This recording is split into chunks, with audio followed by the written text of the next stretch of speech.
This episode is brought to you by Vital Farms.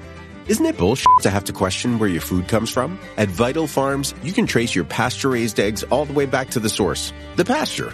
On the side of each pasture-raised carton of eggs, you'll find the name of the farm where your eggs were laid. And when you look the farm up on their website, you'll get a peek at all the sunshine, fresh air, and open space the hens enjoy.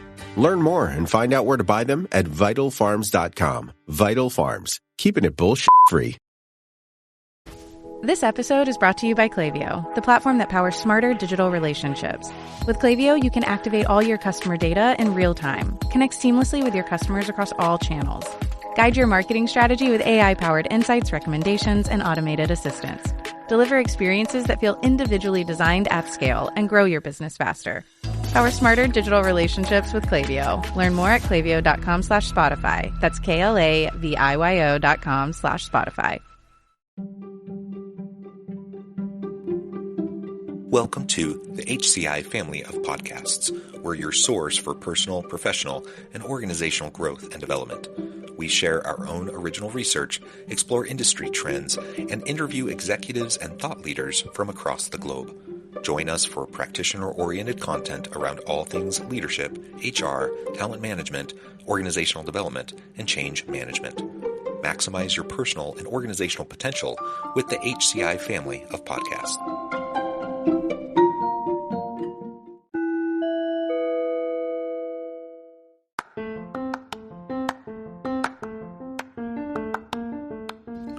Welcome to the podcast. In this podcast episode, I talk with Raine Mahdi about the benefits of nearshoring and key steps to take for organizational leaders.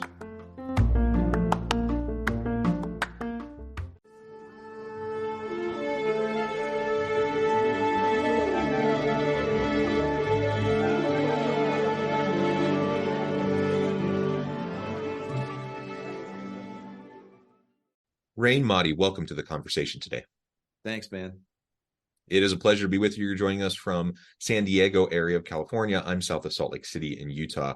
And today we're going to be talking about nearshoring, the benefits of nearshoring and key steps that organizational leaders should be taking if they want to pursue this as an option. This is a really interesting topic to me. One, admittedly, I don't know quite as much about as some of the topics I typically explore with guests on the show. So I really appreciate you taking the time out of your busy schedule to meet with me, have this conversation, share your insights, and I think it'll be eye-opening to everyone today. As we get started, I wanted to share Raine's bio with everybody. Raine Mahdi is a lifelong entrepreneur from San Diego with deep experience in sales, business development, and product sourcing. He's currently focused on building zipfox.com, the world's first global B2B product sourcing platform, and establishing new global norms for trade and hiring. Super interesting. Raine, anything else you would like to highlight by way of your background or personal context before we dive on it?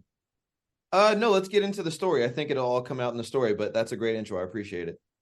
Okay, cool. Well, why don't you start by telling us a little bit more about ZipFox and what you're trying to accomplish there, and then we can start to unpack this idea of nearshoring. Absolutely. Yeah. So, really the story goes back to I started as a buyer, and I always think about that with our platform. So like you said, we're a B2B product sourcing marketplace. For people who don't really know what that is, most people know what Alibaba is. I hate to make that comparison, but it's the easiest way to get people up to speed. If you know what Alibaba is, then we basically do a similar thing. We're a network of suppliers where you can come, you can search for your product, you can work directly with suppliers. The main difference is everything happens on our platform versus on Alibaba. A lot of times it ends up on email. We offer reliable payment protection, and most of our suppliers are in Mexico or somewhere else in Latin America, whereas on Alibaba, almost everybody is in China. So those are the two big differences. And I started off as a buyer. My last company was a packaging company. We bought a bunch of packaging in China, and we would sell it to food companies and pet food companies in the US. And, a few things happened along the way that made me realize that there were some inadequacies with the sourcing platforms and that we also needed more options outside of China. I got scammed by an Alibaba supplier, which was a big kind of impactful moment for me. It happened early on in the business. It cost me a bunch of money that we didn't have. And I just really felt like, I didn't like the way that it all unfolded and how there was nobody there that could help me. The banks, Alibaba, I had no support. And it just felt like this was really sketchy and bad. And Then there was the trade war that started, US-China trade war, and all of a sudden, everything that I was importing from China, I had to pay 25% extra, the tariff on. And at that time, a lot of people started looking for alternatives to China because everybody wanted to avoid the tariff. I thought about my own small business importing packaging, which isn't a very expensive product by nature of volume. Maybe you're paying 5 cents, 10 cents a unit. I thought about the people who were importing furniture and clothing and electronics and these huge, expensive, multi-million-dollar shipments that they're paying 25% extra tariffs on. And I just thought that's insane. I don't know how they absorb that. So I started looking for options outside of China. And the first thing I did was I went back to Alibaba, which is where I used to find my suppliers too. And you start looking for other countries and you quickly realize that, wait, I thought I had access into a global marketplace, but this is a China marketplace. Anything I try to find outside of that, all roads lead to China. That's why I say that ZipFox is the first global marketplace. Most people probably think it's Alibaba, but if you really think about it, they're a China marketplace. So I start thinking about, well, what else can I do to find suppliers outside of China? So I start Googling and I'm looking for suppliers first in India and Vietnam, things that are kind of more along the lines of what I'm used to. I source things from Asia because it's cheap. I think most people take that same thought track. And I start looking for things there, and it's very uncharted territory. I'm finding websites and Facebook pages and trying to call and email people. It's just very not put together. And so I start thinking more outside the box. I kind of back up and go, okay, that doesn't feel right. What else is there out there? And that's when I stumbled across the idea of Mexico. And I had a customer in my packaging company who they found a supplier in Mexico before, and they had actually told us, hey, we're going to stop buying from you because we found this supplier in Mexico. And I was like, oh, that's pretty smart. You can get your stuff faster. That's a good idea. So I said, maybe I can find a supplier in Mexico to make our product that we can sell. And so that way we can deliver to our customers faster. So I started getting excited about the idea of sourcing from Mexico. So I start looking and I think to myself, well, Mexico being right next door, even though we're not doing it, it's got to be done. There's got to be an Alibaba for Mexico already. Let me just find that. I'm searching. I don't find anything. So I start Googling, okay, packaging factories in Mexico, packaging suppliers, and it takes me down the same path. Forgive me if I'm being too long-winded here. No, this is great. Okay. So it takes me down the same path that I went down when I'm looking for factories in India and Vietnam and everything else. It's the same thing. Some a couple websites, which manufacturers typically aren't very good at putting together websites, some shoddy looking websites, some Facebook pages, trying to make some phone calls, secretaries answering in Spanish. I don't speak Spanish. Still, I don't speak Spanish. And it just wasn't there. So I took another step back. Now I'm stepping all the way back and I'm taking a bird's eye view at this and I'm going, okay, wait a minute. The sourcing platforms out there are sketchy. They don't have the options that we need. Mexico seems like a really good option and there's tons of manufacturing there the more I learn about it. But how come we don't have access to these factories? I'm looking at data and research reports, and I'm realizing that people who do want to source from Mexico or anywhere else, the biggest hurdle they have is a lack of sourcing platforms or, a way to find these factories.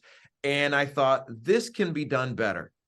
You shouldn't be unsure of who you're dealing with. It shouldn't be that easy to scam you. You should know that the factories you're working with really are who they say they are, that they're either really a manufacturer or a trading company. It should be more clear who you're dealing with. You should have payment protection that you can trust. And you should be able to find options outside of China. And particularly, Mexico seems like a really great option. There's tons of manufacturing there. It's literally right there. For me being in San Diego, it's literally right there. You can't go further south in the United States. If I drive half an hour south, I'm in Mexico. We used to go as a kid all the time, go on vacation. So it just didn't make sense to me that it was so inaccessible. And so that's kind of where we started. And as we started putting the ideas together, the first line that came to mind for me is build the platform. I still have it here. Create the platform you wish you had. It's the original writing of that on my whiteboard is still right there next to my desk. It's been there. And that has been my kind of guiding light along the way, is like, create what I wish I had. What would have saved me from being ripped off and scammed? What do I wish, how do I wish the order process worked on the platform? How do I wish payment protection was? What options do I wish I had there? How would I have liked to search? So it really has helped me building this platform from the perspective of being a buyer first, versus just saying, hey, there should be, factory, a place where you can source from Mexico. Let's just build that. So yeah, I guess in a nutshell, that's it. And from there, we just built and built.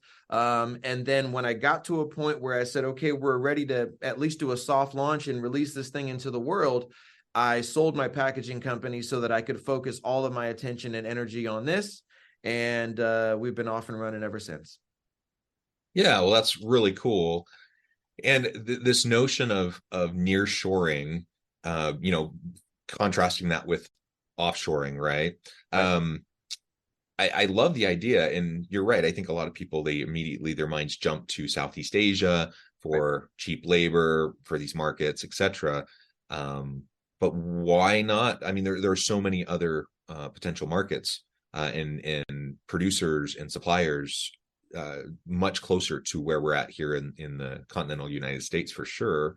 To maybe talk us through a little bit more the benefits you've seen of nearshoring as you've been creating ZipFox.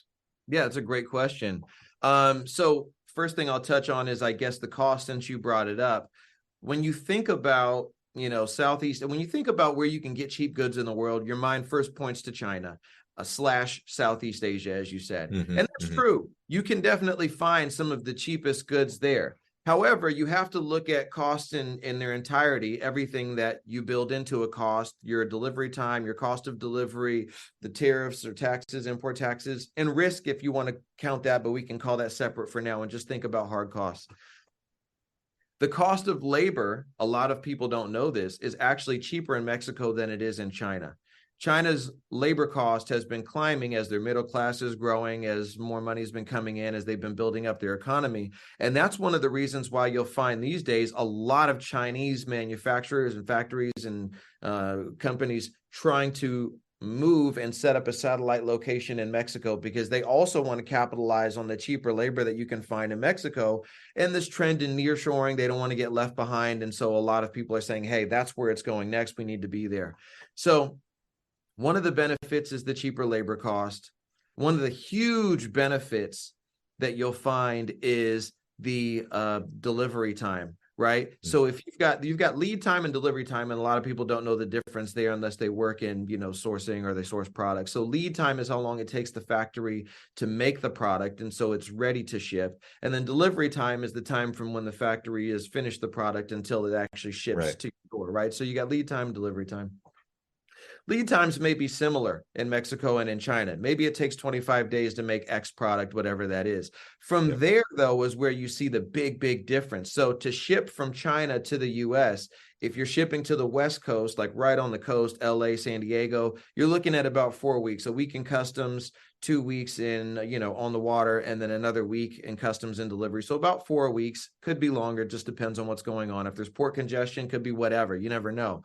But typically 4 weeks. If you're going to the Midwest or the East Coast, it could be more like 7 weeks. Down in Georgia, Florida, it takes longer because they go all the way around and come down. So, or take train, maybe has to like come on land and then take the train. So 4 to 7 weeks.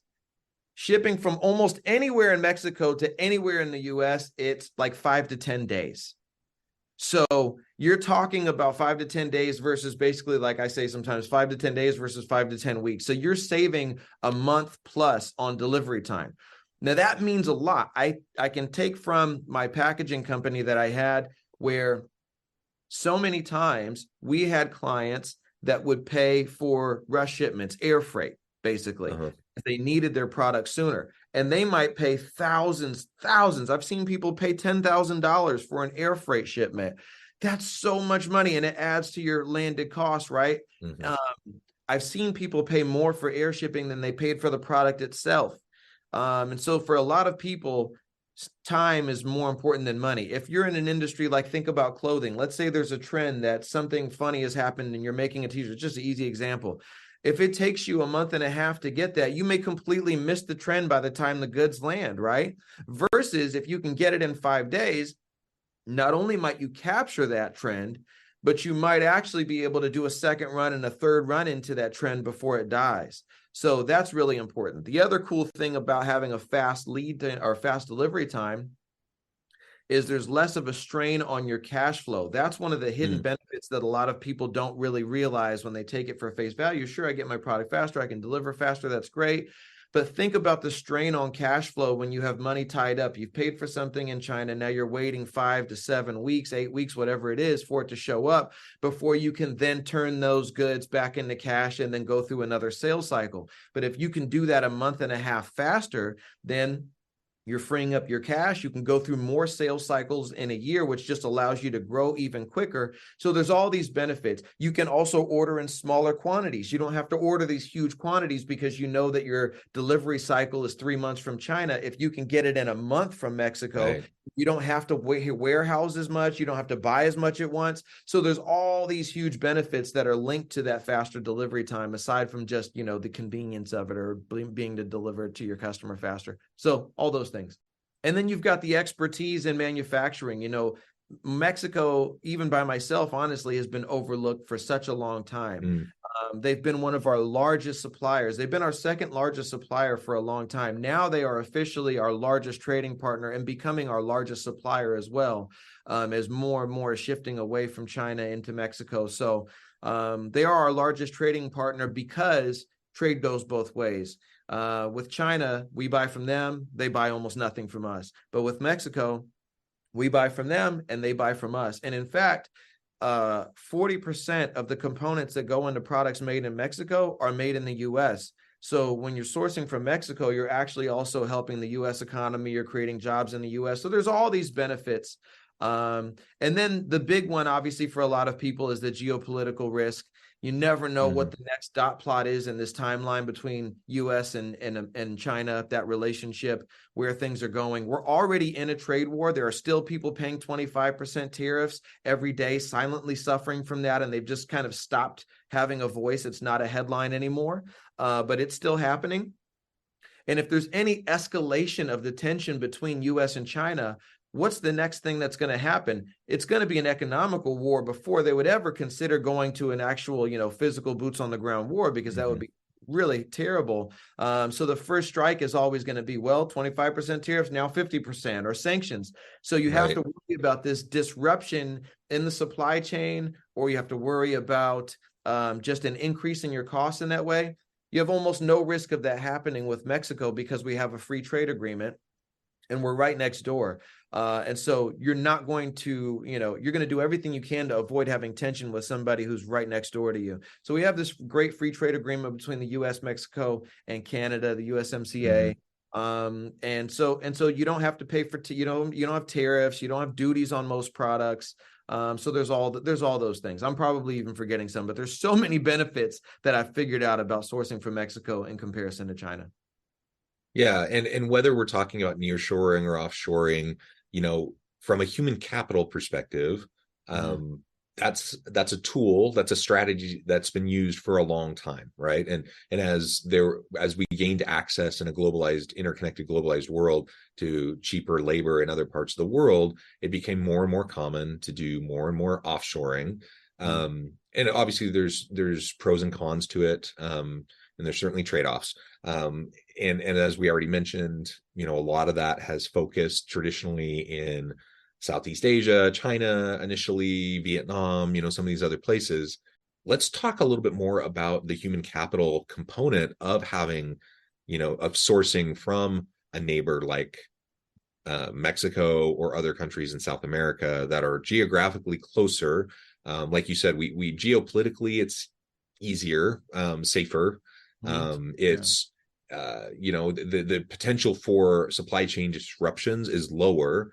Just think back to the pandemic and all the supply chain disruptions that happened during that time. It wasn't a war, but it certainly caused a lot of disruption. And so, as we think about those components, in addition to labor shortages that we have in the US, we don't have enough skilled people doing the jobs that need to be done. Maybe other thoughts on like leveraging the labor markets and the human capital of our neighbors as a strategy for US based businesses who may have traditionally thought about just, sending things off to China or Southeast Asia. Yeah, absolutely. One of the big benefits that people speak about with China is just the massive labor force that they have, which is true. I mean, it's unparalleled.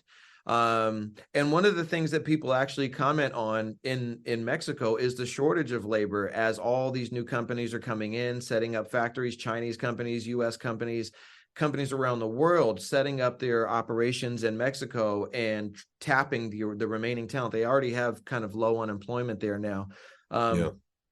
But there's a lot of skilled labor there. At the moment, it's not a bottleneck. I think what we're trying to do is see into the future that it could become a bottleneck at some point, but it's not right now. More and more people are becoming skilled as new factories, new companies are coming in and training up unskilled laborers into skilled laborers. So I think there will be this kind of shift in, like, the labor pool is there. However, where is that labor focus now? In other areas, maybe service and things like that, because it's been mostly a tourism kind of economy. Yeah. So I think you're going to find a lot of people coming out of the tourism industry, out of the service industry in Mexico, and going into the manufacturing industry, because there's going to be bigger and better opportunity there. And so that's where I think you're going to find it. The labor is already skilled. You've had huge companies like Toyota, GM, Ford, and Sony, and all these people down there training up their workers and operating there for a long, long time. The big multinationals have known about the power and the benefit of Mexico, and they've been basically down there producing things with low-cost labor and shipping them back to the US for 30 years. So it's really the rest of the world just kind of catching up and getting up to speed on that. But on that note, I guess I would say that, like, we have focused on Mexico, on Central and South America as our first stop in building ZipFox, because we see the most immediate benefit to US businesses. Being able to capitalize on USMCA, all the manufacturing that already exists there. But there is Mexico. There's manufacturing around the world, right? And that's why we call ourselves a global marketplace, because if we just set up with Mexico, then we'd be no different than Alibaba. We would just be, we really see the big opportunity long term in bringing all manufacturing around the world online, from Asia, from Europe. You've got, Swiss and German manufacturing that's unparalleled in their precision. And you've got all these things around the world that exist, this capacity that exists. Even in Africa, you've got manufacturers in Egypt and in South Africa and all these places. And just like there's a proximity benefit of Mexico to US, you've got a proximity benefit other places, like Egypt is very close to Europe. And so for them, is Mexico going to be a great benefit in terms of proximity? No, absolutely not. Right. So the same thing, you can't have the same solution for every problem. So what we really see is, in terms of just kind of the human capital, is the global human capital. If we can create these types of, synergies between countries, if we can create accessibilities, if we can allow manufacturers around the world to be able to tap into the global market, and buyers around the world to be able to tap into the manufacturing that exists everywhere, that's where the real value lies. And that's the thing that I'm the most excited about. Again, thinking about this through the eyes of a buyer, if I was to search for, whatever I'm looking for, let's say, hooded sweatshirt that I'm wearing, if I was to search for that on ZipFox and be able to then filter by what matters the most to me. If it's cost, maybe we show you factories in a certain area. If it's delivery time, maybe we show you factories in a different area. Maybe it's some sort of, social or environmental impact. And then we show you certain manufacturers that have that, that capability. And so that's where I think the real power lies. It's, to me, very funny that in 2023, after how many years of the internet, somebody's finally putting together a global marketplace. You would have almost thought that, like, that's the first thing you would do. Hey, we have access to everybody in the world. Let's sell things to each other. You would think that's like the first thing you would do. So it, to me, is a little bit strange that here I am and my team building this thing for the first time, that there is no global marketplace out there. But that's really what we're doing. And so when I think about human capital, it reminds me again that, like, look, the solution isn't now let's pour everything into Mexico and then have all our eggs in one basket again. Let's really kind of diversify. Let's connect the entire world. And then you don't have a human capital or capacity problem ever again. Yeah, I love it. So I note the time. I'm going to have to let you go in just a minute, but maybe as we wrap things up, what's maybe one of the first one or two steps that organizational leaders should do as they're starting to contemplate whether this is something they want to pursue? Yeah, I think just like anything else, taking the first step is the most important thing, right? So come on ZipFox, and I'm not just like, talking my own book here, but there's nowhere else to go. So come on ZipFox and search for your product, start getting quotes, start talking to some suppliers. And the best thing for me, I always think, is to have the advantage of time. Don't wait until you have to do it and then be forced to hurry up and make a decision. Do it while time is on your side. Start requesting samples, start slowly establishing a relationship with somebody, find the supplier that makes sense to you, maybe place a small order, be able to take your time so that if you decide to or have to shift more production to them at a later date, you've already got everything established, you've got quality control set up.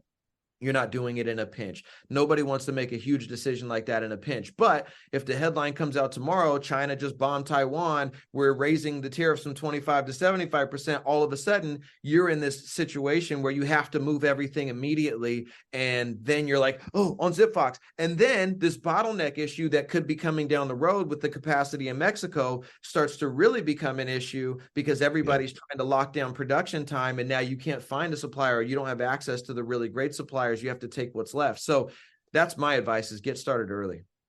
Yeah, well said. Raine, this has just been a really fun conversation. Thanks, I man. encourage the audience to reach out, get connected, find out more about what Raine and his team at ZipFox can do for you. And as always, I hope everyone can stay healthy and safe, that you can find meaning and purpose at work each and every day. And I hope you all have a great week. Thanks.